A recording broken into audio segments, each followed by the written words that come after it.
கூறிய ஒவ்வொரு தகவலும் நமக்கு அதிர்ச்சியை தந்தன.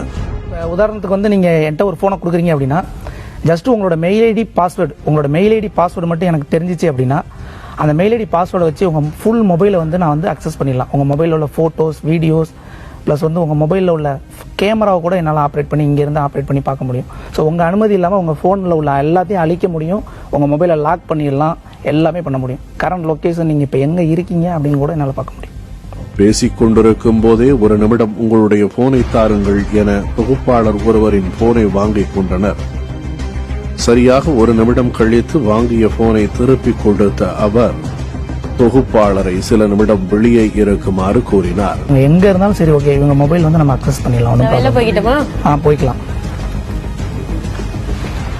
இவர் வெளியில் என்ன செய்து கொண்டிருக்கிறார் என்பதை இவருக்கு தெரியாமலேயே இவரது போனில் உள்ள கேமரா மூலமாகவே நம்மிடம் காண்பித்தது நமக்கு அதிர்ச்சியை ஏற்படுத்தியது. ஓகே, பாருங்க சார், இப்ப பாருங்க அவங்க எங்கே நடந்து போய்கிட்டு இருக்காங்க. ஓகேங்களா, தெரியாது சார். நீங்க வேணுமா அங்க ஒரு கேமரா வச்சு கூட நீங்க வாட்ச் பண்ணிக்கங்க. ஸோ அவங்களுக்கு வந்து அங்க மொபைல்ல என்ன நடக்குதுன்னே தெரியாது. ஓகேங்களா, இப்போ அவங்களுக்கு தெரிஞ்சிச்சு அப்படின்னா கண்டிப்பா வந்து இப்போ அவங்க மொபைலை கூட ஃப்ரண்ட்ல இப்படி கொண்டு வர சொல்லுங்க. நான் வந்து அவங்களோட ஃப்ரண்ட் கேமரா கூட ஆன் பண்ணி காட்டுறேன். இப்போ நான் பேக் கேமரா ஆன் பண்ணியிருக்கேன். ஸோ இப்போ நான் ஃப்ரண்ட் கேமரா கூட நாங்கள் ஸ்விட்சிங் பண்ணி காட்டுறோம் பாருங்க. ஸோ இப்போ பாருங்க அவங்க மொபைல் கையில் வச்சிருக்காங்க. ஓகேங்களா, இப்போ அவங்களுக்கு அங்கே என்ன நடக்குது அப்படிங்கிறது தெரியாது. ஸோ நான் இதை ரெக்கார்டிங் கூட பண்ணிக்கலாம். இப்போ வந்து அவங்க மொபைலில் உள்ளதை நான் இங்கே ரெக்கார்டிங் பண்ணிக்கலாம்.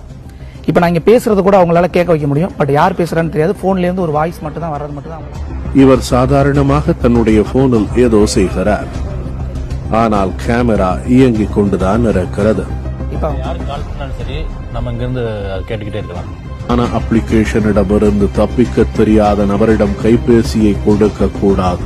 தேவையற்ற லிங்க் வந்தால் அதை கிளிக் செய்து லாகின் செய்யக்கூடாது என்று கூறும் தமிழ் ஆண்ட்ராய்டு வாய்ஸ் குழுவினர் அவ்வாறு செய்வதன் மூலம் தேவையற்ற ஆபத்துகளை சந்திக்க நேரிடும் என்றும் அதிலிருந்து மீள்வது கடினம் என்றும் எச்சரிக்கின்றனர்.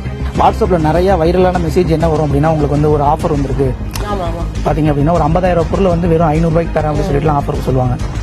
ஸோ அது எந்த அளவுக்கு உண்மை இருக்கு பொய் இருக்குன்னு யாருக்குமே தெரியாது. நம்ம என்ன பண்ணுவோம் அப்படின்னா, ஓப்பன் பண்ணிட்டு ஜஸ்ட் நம்மளோட மெயில் ஐடி பாஸ்வேர்டு கொடுத்துருவோம். ஓகேங்களா, கொடுத்தோன்னா என்ன ஆகும் அப்படின்னா உங்களோட மொபைல ஃபுல் அக்சஸ் அங்க பண்ணிடுவாங்க.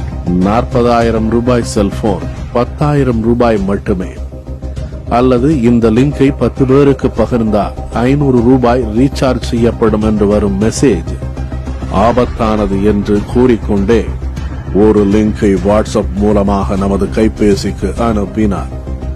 அதை ஓபன் செய்து நம்முடைய மெயில் ஐடி பாஸ்வேர்டை போட்டதும் எந்தவித பதிலும் இல்லாமல் ஓபன் செய்த லிங்க் அதுவாகவே மறைந்து விட்டது. நாமும் அதை சாதாரணமாக நினைத்தால் நம்முடைய போனில் உள்ள புகைப்படங்கள், தொடர்பு எண்கள் என அனைத்தையும் எளிதாக பார்த்து விடுகின்றனர். இது மிகப்பெரிய ஆபத்து என்பதை புரிந்து கொள்வதற்குள் நமது ஐபி முகவரி வரை கண்டுபிடித்து விடுகிறார்கள்.